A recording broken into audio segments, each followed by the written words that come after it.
Hi guys, cheers. Welcome to Homebrew Wednesday for this week. And today we're going to be brewing a beer. I'm going to be doing an experimental beer called a sour beer. Now, I had some ingredients sent to me from Dan ABA, or he calls himself Arrogant Bastard Ale on the chat room in my broadcast, and he wanted me to have a go at a sour beer. Okay, so we're going to do that today. Before we get to that, it's going to take several weeks or months to get this working, so I'm going to let you guys follow along. But we'll get to that in just a second. First, I want to tell you what I'm drinking here. I did a video on this beer, which at this moment I haven't posted yet, but by the time you watch this video, maybe I have. This is a stout, and this was a beer kit that was sent by Pre-Hopped. Sent me just a can of Munton's Irish Stout. I don't have the can anymore, but and a package of lactose. I get glucose. Yeah, it's lactose. Anyway, you'll see that all in the video. I brewed the beer, and I'm telling you, I've already done the review on it for the video itself, so the review will be at the end of that video, the brewing of it. And so I've already tasted it. It's fantastic. I can't believe this. Cheers.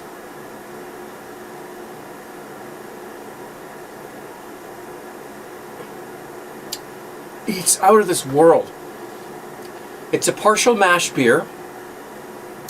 So there's no sugar. Well, I might have threw some dextrose in just for the hell of it, but there's grains in it, steeped grains, or sorry, mashed grains, and just the can and the lactose, and I would brew this again any day of the week. It is absolutely fantastic. It's beautiful mouthfeel. It's very chocolatey. It's very bold. Nice and sweet. Not really bitter. You hear the fan going by the way. Actually, I should shut that off. That's my water for my mash I'm about to do. And it's just wonderful. So I'll talk more about this. You'll see that when the video's posted at the end, I'll talk more about this beer. But thanks to Pre-Hopped, I will brew this again. This is going to be one of my staples. It is a stout. I would enter this into a competition. I actually would. I would feel very confident entering this into a competition under the stout guidelines. So, if I can get my ass going and get into the SJ Pour experiment for this year, if I can find somewhere to send the damn things. But if not, well, anyway, it's wonderful. Loving it.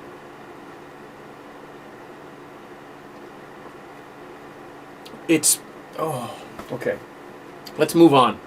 I want to put it there because we'll get heated up. Okay, so what I've got going on, let's explain to you exactly what I'm doing as far as this sour beer goes. Dan has been doing sour beer experiments for quite a couple of years now.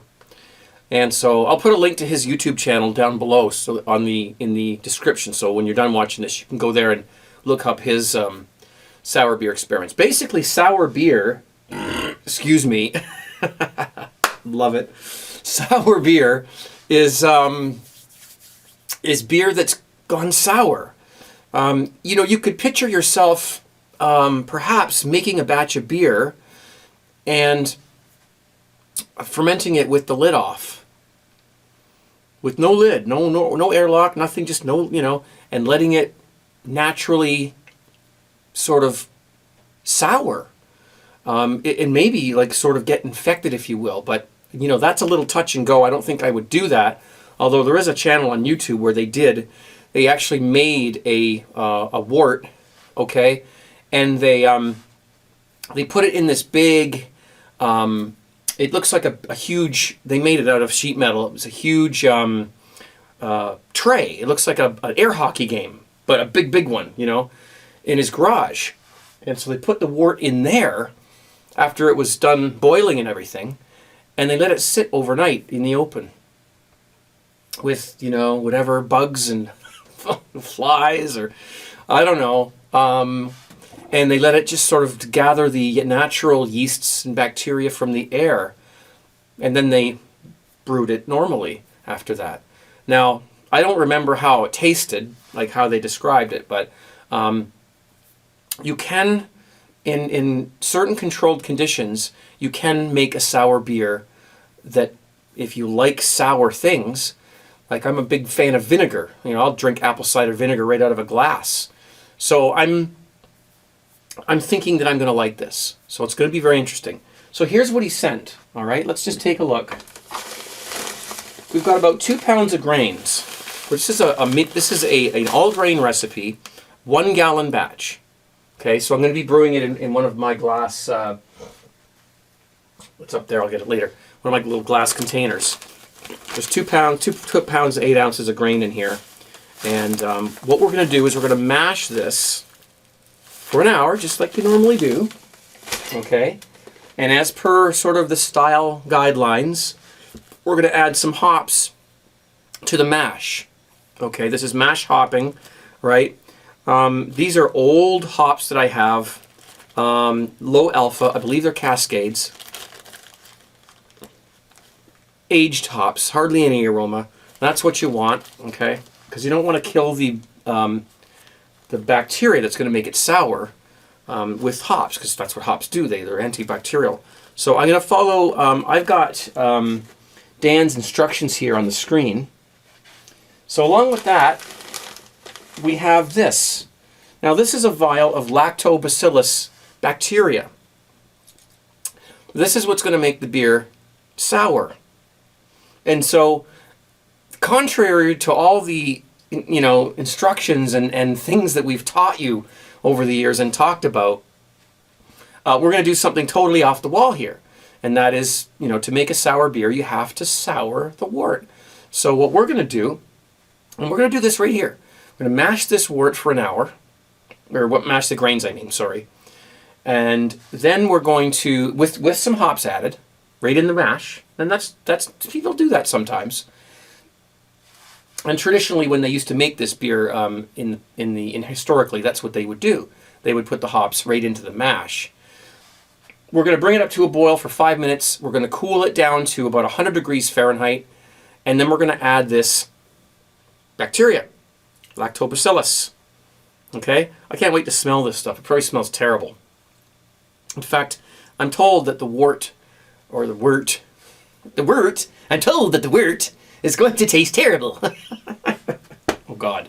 I'm told that it's going to smell horrible at first, but to just let it go. So now what we have to do after that, after we add this, is we're not pitching any yeast right now. We're actually going to let it sit for about 5 to 7 days. Just the wort and I say wort, okay? Let's just settle that. With this in it, with some of this, not all of it. I'm going to put about that much, about a fifth of this in there. Okay, I've got my instructions over here from Dan, and we're going to let that sit in an environment that's about 100 degrees Fahrenheit for 5 to 7 days to let this do its thing, let it infect the beer, if you will. Okay, and at that point, after that, then we're going to pitch some USO5 yeast, and then the beer will ferment. And we're going to let it ferment for quite a while at normal temperature, 68, 70 degrees or whatever. So this is what we're doing. And I've got my mash up to a little bit of a high temperature here. So I'm going to stop the camera just for a moment and I'll just show you what I've got going on here. Okay. Here's my instructions from Dan, sent in an email. If you want to pause that and read those, you can. I don't know how far down it goes. Let's see. Where's my... There. And you can read those all. If you want to pause the video and read them, that's completely up to you. Okay? But I've got them. They're fairly basic. And I've just got my normal setup here with my brew kettle, pot inside of a pot. And there we have our temperature. It's close to 170, so I'm going to let that cool just for a bit to get down to about 163 maybe. And then I'm going to dough in my grains. You see I've got my water in there. It's a brew in the bag method. Okay. So that's what we're doing. You see? And it's a 1 gallon batch. So, you know, if I don't like it, damn, I've buggered up my stand here. Sheesh. If I don't like it, then, you know, there's not a lot lost. But it was very nice of him to send me this because it came all the way from Austin Homebrew Supplies, and it cost a little bit to ship. So Dan, thank you very much. Gonna plug him because he's a very smart dude. He's a very smart home brewer, and he helps me in the chat room on my broadcasts, and he's very knowledgeable about brewing. So he's also not afraid to experiment.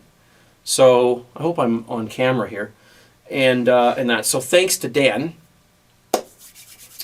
And I'm going to stop the camera and we'll get this going here. I'll be right back. Okay, I got my water here.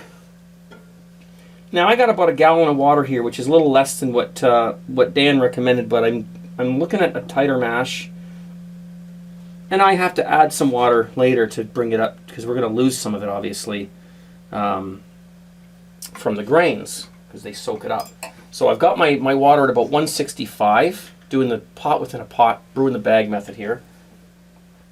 I know you can't see everything perfectly here, but you'll see it in a second. I'm just going to dough these in.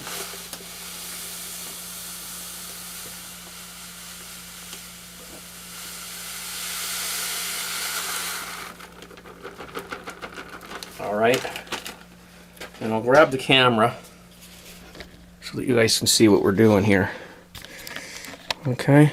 Probably gonna steam up the lens, but all right. So sorry, trying to get so that I can see what I'm doing. All right, so let's get these doughed in here and stirred in. Pretty simple here, you know. Right? It's a fairly loose mash, and that's okay. This is an all-grain beer. All right. 1 gallon. All right, so I'm done with that. I'm gonna check my temperature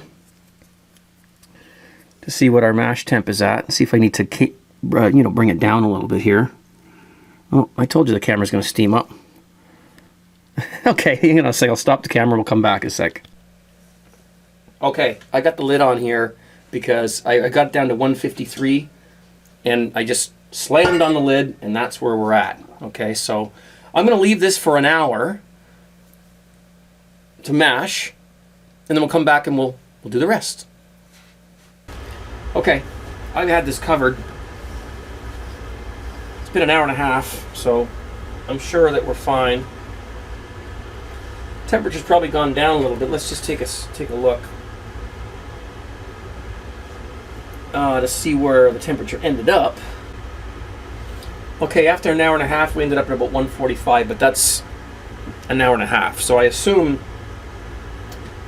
that we stayed within a reasonable temperature during the hour part of the mash.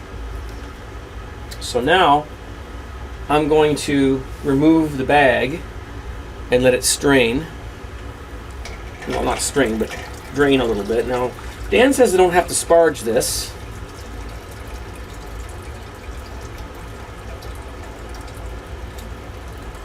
But I am going to hold this for a little while. Alright, so there's our wort. Now, I brought it back up to 153. And one thing I forgot to do is add the hops during the mash, but that's okay, because Dan says I can just put a few hop pellets in at this point here and just steep them for 10 minutes, or 5 minutes, 5 or 10 I guess.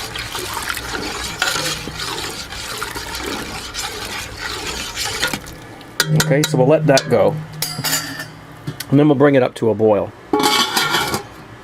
Alright, so far what we've done is just a normal 1 gallon mash. I haven't measured how much is in here at this point, but I will, and if it's not quite 1 gallon, I'll top it up with water to bring it up to the 1 gallon mark. Okay, so I'm sanitizing my little fermenter here, and the hops have been in there for about 5 minutes. Actually, what I'm going to do now is, I hope I didn't mess this up. I don't know if I was supposed to put the hops in a bag and then remove them or not. So they are just in there all by themselves without a bag. So I'm going to start bringing this up to a boil, and this has to be boiled for 5 minutes and then cooled to 100 degrees Fahrenheit. And I have a little vessel down here, temperature controlled vessel, which I'll show you in a minute, where I'm going to store this after I add the bacteria for 5 to 7 days and let the bacteria do its thing at, I think it's about 93 degrees Fahrenheit. I've got the temperature set at. I'll show you that in just a moment. Now, I was going to do a completely separate video on this instead of a Homebrew Wednesday, but I figured because there's going to be different stages, you know, going on over time, it'd probably make more sense for me to just do it on Homebrew Wednesday, rather than making separate videos of me pitching the yeast and doing small things along the way. So that's why I decided to do it on Homebrew Wednesday. And plus, it's Wednesday and it's homebrew.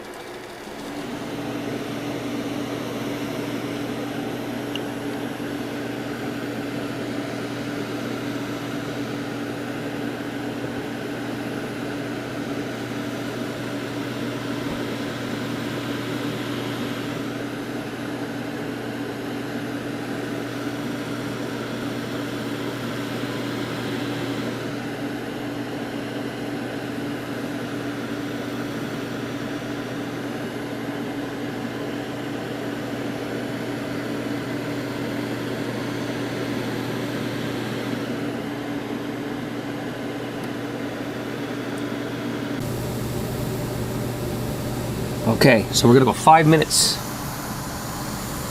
with a boil. Okay, boil's done. We're cooling the wort in some sink full of cold water. Okay, got her cooled down to about 110. I'm going to have to top up anyways, I think. So let's go into our sanitized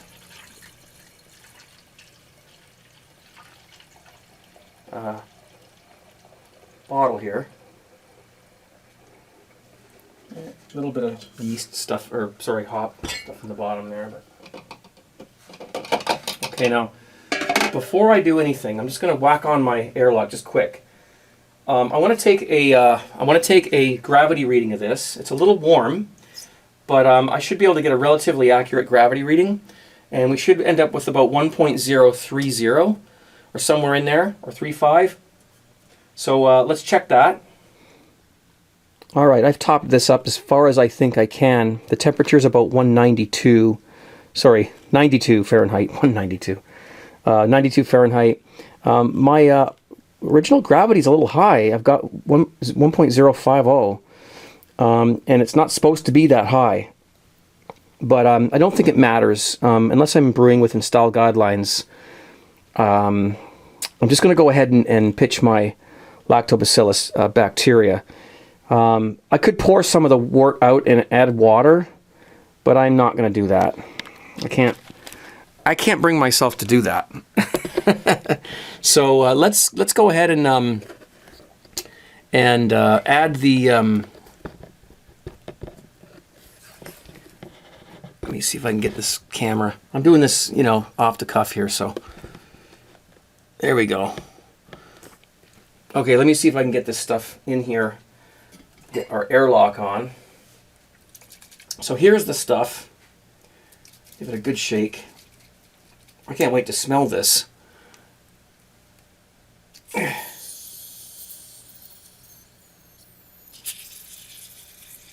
Obviously, we're going to get some agitation here. There we go. Doesn't smell like anything. Doesn't smell like, it doesn't have a smell at all to me. So we're going to add about 1/5 of this. And that goes. Oh, I put a little bit more in than I should have. No, there you go. So high gravity, high bacteria. There you have it. I'll put that back in the fridge. And I will get my airlock, which has been sanitized.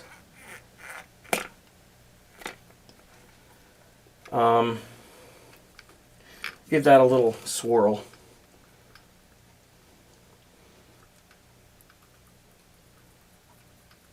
There we are. I'll put some water in here. And we'll just... I have to keep this at 100 degrees or somewhere between 90 and 100 degrees Fahrenheit. How am I going to do that? Well, I have a little vessel down here. I'll just show you. Sorry about the terrible camera work. It's an old fermenter I don't use anymore. I put some tape over the hole, and I've got a heater in there. There's a thermometer there. Let's see what we've got for temperature. It's about just about 90 degrees. So I'll probably try to get that up just a little bit. But in the meantime, let's just get this in there. I hope that clears the lid. No, it doesn't. Oh, great! I got a problem. Okay, hang on a second. Okay, I just shoved the airlock down a little bit further into the bung, and we got the lid on. It's yeah, there's stains all over. It's an old fermenter bucket. I don't use it anymore. It's actually going in the garbage one of these days. But there we have it. So I'm going to monitor the temperature of that over the next few hours, and we can keep it around 100 degrees. I'm going to do 5 days, I think. He said 3 to 7. So 5 sounds like a good medium to me. I will keep you guys updated. I'm sorry this is a really sloppy camera work episode, but I'm trying to do this for the first time. I didn't get to taste the wort.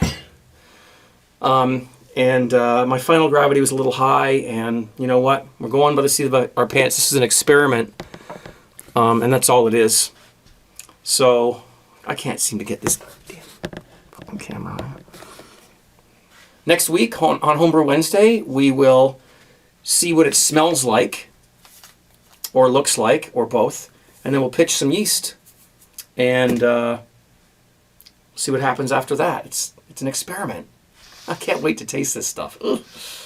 Oh boy, it's exciting. So what else have we got going on here on Homebrew Wednesday these days? I did get asked about the questions. I think it was about a month and a half ago or something like that. I did a Q&A and I answered a bunch of questions. I only answered the first 20 questions or something like that. I am going to continue with that. I am going to go back to that and do some more of those questions that were asked. So if you asked a question on there and didn't get answered, then next week that's probably what you're gonna. You may get your question answered depending on how many I can fit in. You know, sometimes when I get, you know, a few beers or a few glasses of wine, I feel like ranting about something or talking about something, and so that's why I've got a channel on YouTube called Craig Talk, and it's just where I can go on camera, you know, and with no rules, and just talk about anything I want. It doesn't have to be, it's not beer related at all. It's just life, reality, the universe, society, anything, science, anything that's on my mind. I will go in there and talk about it. It's like a little blog. And if you're interested in watching me flap my gums for a little while, half an hour or so, it's Craig Talk on YouTube. Please subscribe to that as well. That's it for me. I'm out. Go watch some other Homebrew Wednesday videos. In the meantime, be safe. Cheers out. And 17.